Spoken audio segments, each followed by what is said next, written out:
Bonjour à tous, nous sommes le dimanche des rameaux. Aie pitié, ô Éternel, notre Dieu, aie pitié d'Israël, ton peuple. Aie pitié. Chahem, aie pitié de Jérusalem.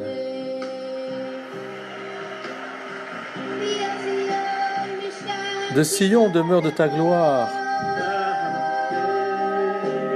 Du royaume de la dynastie de David, ton oint.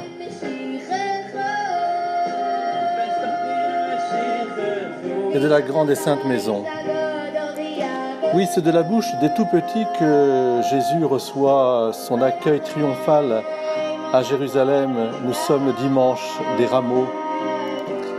C'est un mystère à la fois d'acclamation, des cris festifs, et nous savons que quelques jours après, ce sera l'acharnement féroce.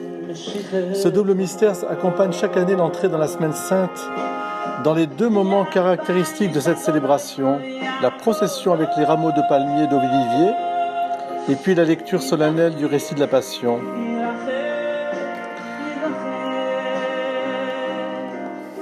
Aujourd'hui aussi, lors de son entrée à Jérusalem, Jésus nous montre le chemin. Car dans cet événement, le malin, le prince de ce monde, avait une carte à jouer, la carte du triomphalisme. Et le Seigneur a répondu en restant fidèle à son chemin, le chemin de l'humilité. Loin de toute forme de triomphalisme, de mondanité spirituelle, qui est le pire danger, la tentation la plus perfide qui menace l'Église, Jésus a détruit le triomphalisme par sa passion. Oui, c'est vraiment qu'il a vraiment partagé, s'est réjoui avec le peuple, avec les jeunes qui criaient son nom en l'acclamant comme roi et messie. Son cœur se réjouissait en voyant l'enthousiasme et la fête des pauvres d'Israël. L'humilité ne veut pas dire nier la réalité. Si eux se taisaient, dit-il, les pierres crieraient. Mais en même temps, le cœur du Christ est sur une autre voie, sur la voie sainte que seul lui et le Père connaissent, celle qui conduit de la condition de Dieu à la condition de serviteur, la voie de l'humiliation dans l'obéissance, jusqu'à la mort et la mort de la croix. C'est pourquoi il laisse totalement la place à ce dessein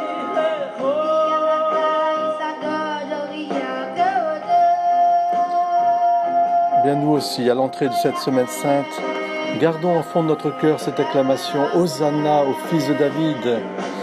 Mais chantons comme ce chant magnifique « Chahem, pitié ».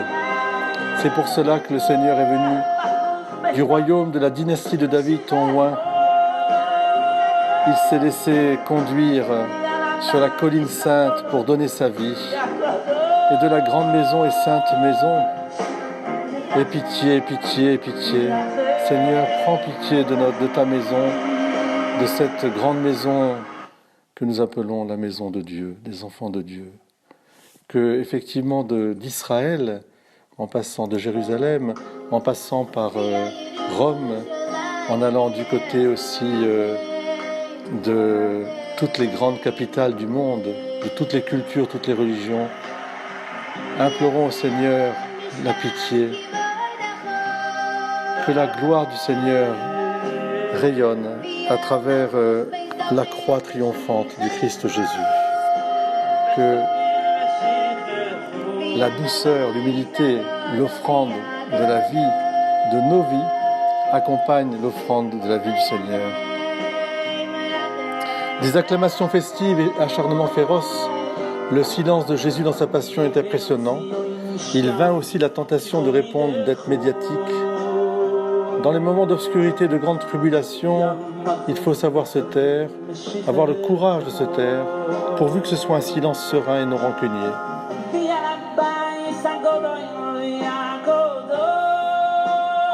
C'est l'heure de Dieu.